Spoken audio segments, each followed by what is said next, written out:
Arsenal win, and they win big, but at what cost? This is devastating for any Arsenal fan. I'm pretty sure every Arsenal fan leaving this game, they're not happy. They're not happy. Yes, you scored, and it was so much convincing compared to last week. Victor scored. You saw the celebration. Set piece FC, ole, ole. Max Stallman came on, and I can't lie, he had a great cameo.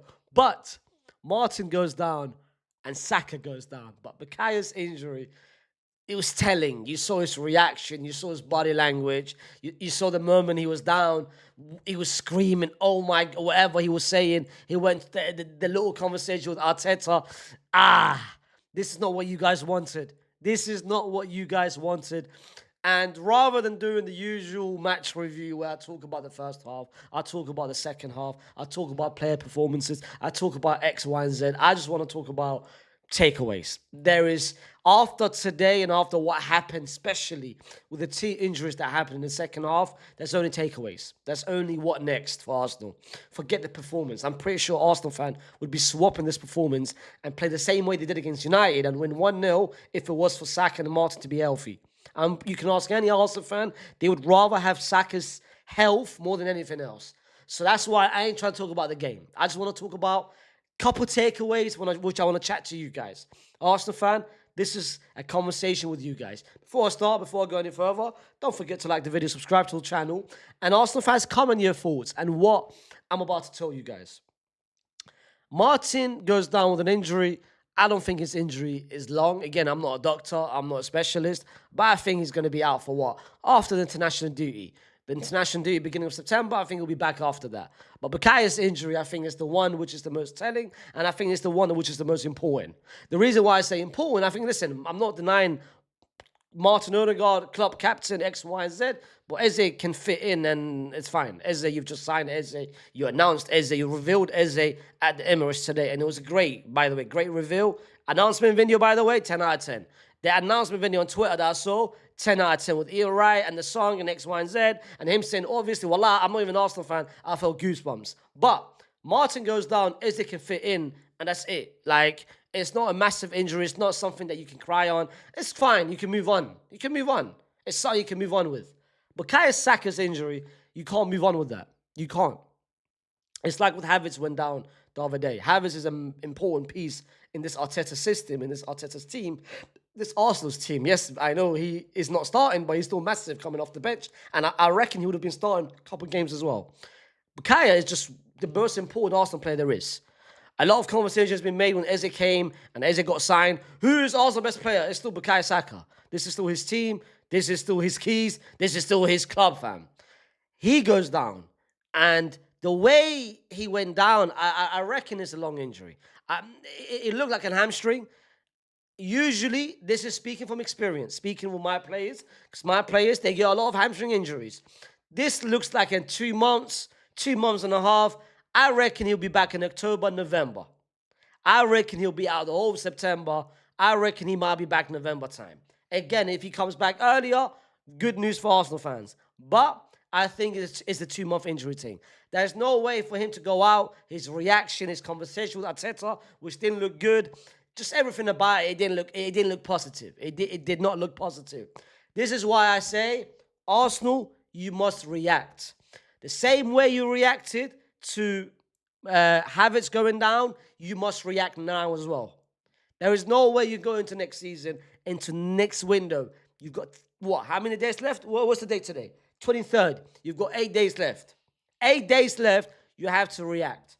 And there is one man, and one man only, which you need to get. He wants to leave. Real Madrid wants to sell him. He can be important. He can be vital. He can be your main man.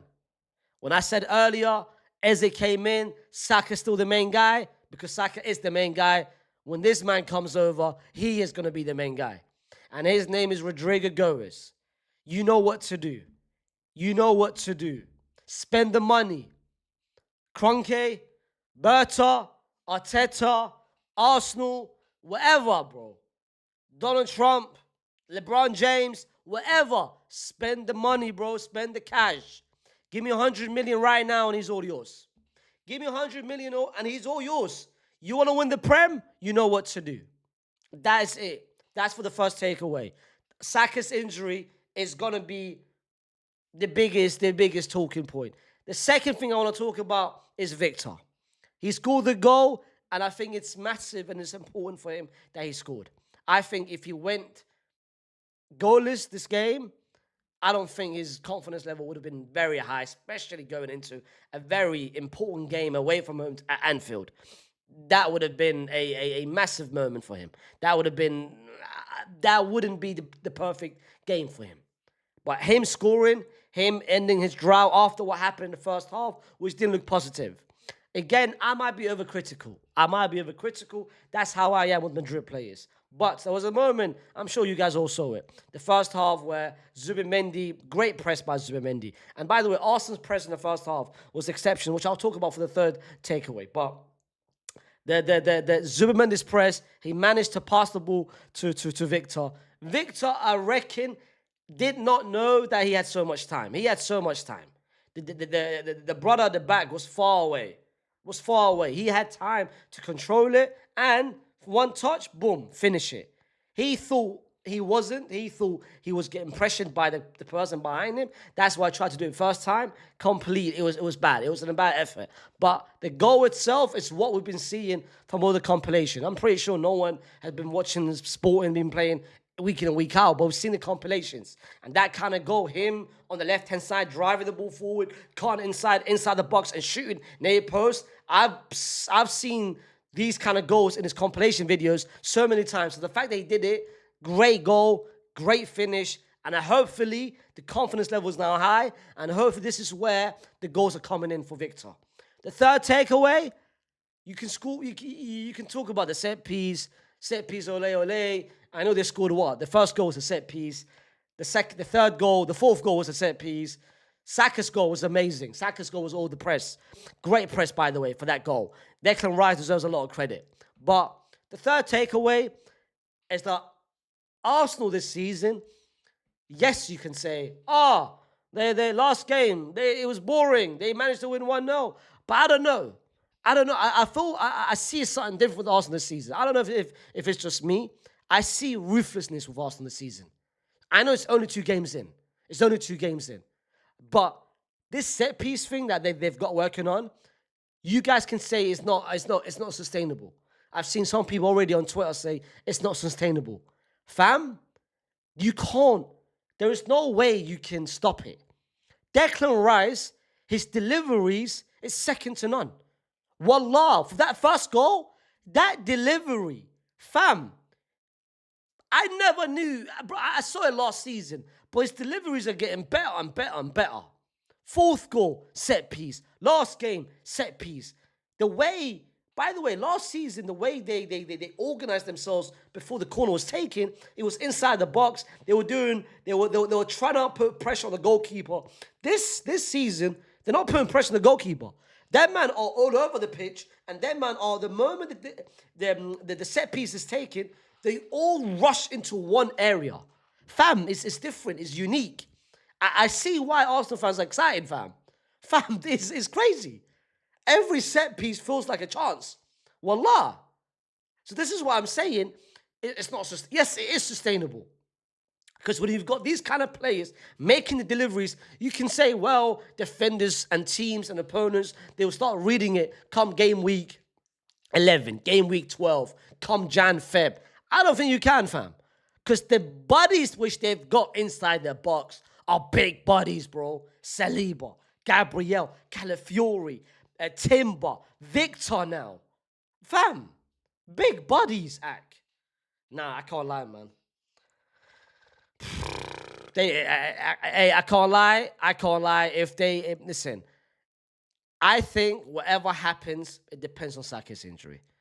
I think let's see what happens with Saka's injury. If this is 3 to 4 months, it's looking like a long day.